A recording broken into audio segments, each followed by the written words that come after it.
Shalom, shalom, shalom, shalom, haleluya, haleluya, puji Tuhan. Selamat pagi buat kita semua. Sungguh Tuhan kita baik dan teramat baik. Dan dalam kebaikannya Tuhan sudah membangunkan kita kembali di akhir pekan minggu ini, Sabtu 17 Juni tahun 2023. Sebagaimana Tuhan sudah memberkati tidur malam kita, maka di sepanjang hari ini percayalah juga Tuhan pasti akan memberkati kita. Amin. Baiklah, seperti biasa sebelum kita melakukan aktivitas kita di akhir pekan minggu ini, mari kita landasi hidup kita terlebih dahulu dengan mendengarkan firman Tuhan dari pembacaan Alkitab satu hari satu pasal. Dan mulai hari ini sampai 6 hari ke depan, kita akan melanjutkan pembacaan kita dari kitab Galatia. Seperti Tuhan bicara banyak hal kepada kita dalam kitab 1 dan 2 Korintus, maka melalui kitab Galatia ini pun Tuhan akan bicara kepada kita. Amin. Karena itu jangan lewatkan satu hari pun, tetaplah setia dan jaga rohmu untuk tetap haus dan lapar akan firman Tuhan. Dan itu artinya setiap hari saudara siap untuk diberkati lebih lagi. Baiklah, judul renungan kita di hari pertama dari kitab Galatia pasal pertama ayat pertama sampai dengan ayat yang ke-24 ini adalah kembali dimurnikan.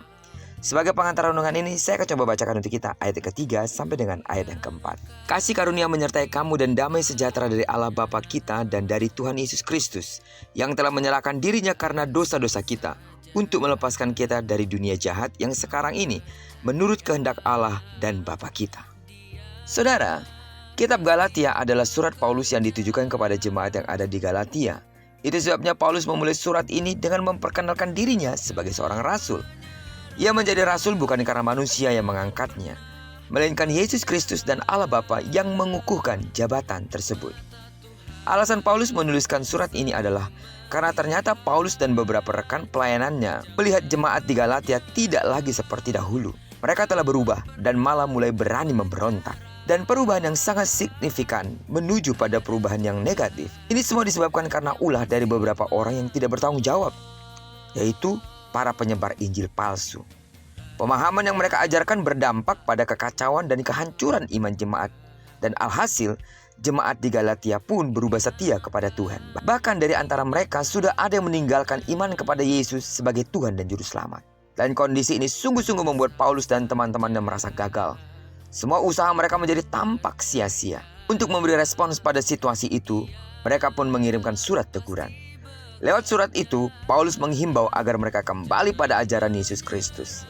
Itulah sebabnya dengan tegas, Paulus menasehati dan menekankan bahwa hanya Yesus Kristus yang bisa menjaga, melindungi, dan memberikan damai sejahtera.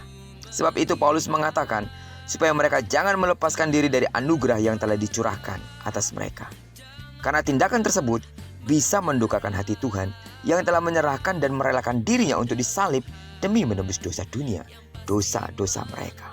Saudara, nasihat Paulus kepada jemaat di Galatia pun berlaku bagi orang percaya kita di masa kini. Sebab sudah seharusnya kita membangun pondasi kehidupan yang kokoh di atas Kristus, Sang Pemilik kehidupan dan Juru Selamat jiwa kita. Kita harus berakar di dalamnya. Untuk itulah sebagai anak-anaknya, kita harus mendekatkan diri lebih lagi dan membangun relasi terkoneksi terus dengan Tuhan. Dan Tuhan mau agar kita selalu datang kepadanya. Dan orientasi hidup kita hanya tertuju kepadanya. Bekerja untuk memuliakan Tuhan. Membangun rumah tangga untuk memuliakan Tuhan. Memiliki anak dan keturunan untuk memuliakan Tuhan. Memiliki usaha untuk memuliakan Tuhan. Layanan tentunya juga untuk memuliakan Tuhan.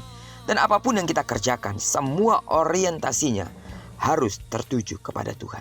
Sebab Tuhan mau kita dapat berkata bahwa baginya lah kemuliaan sampai selama-lamanya. Amin. Jangan pernah berpaling dari kasih-Mu terhadap Allah. Karena sungguh Dia sudah terlebih dahulu mengasihi kita. Tetaplah teguh, pegang keyakinan apapun yang terjadi.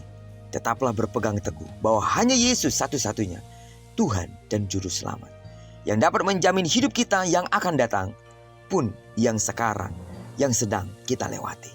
Dia adalah Allah yang Immanuel. Immanuel selama kita ada di bumi, dan Immanuel saat kita mengakhiri hidup di dunia ini. Dia adalah Allah yang akan selalu menyertai kita. Terpujilah nama Tuhan. Diberkatilah kita di sepanjang hari ini. Digenapi firman-Nya telah berjanji bahwa apa yang dikerjakan tangan kanan dan tangan kiri kita dibuatnya berhasil.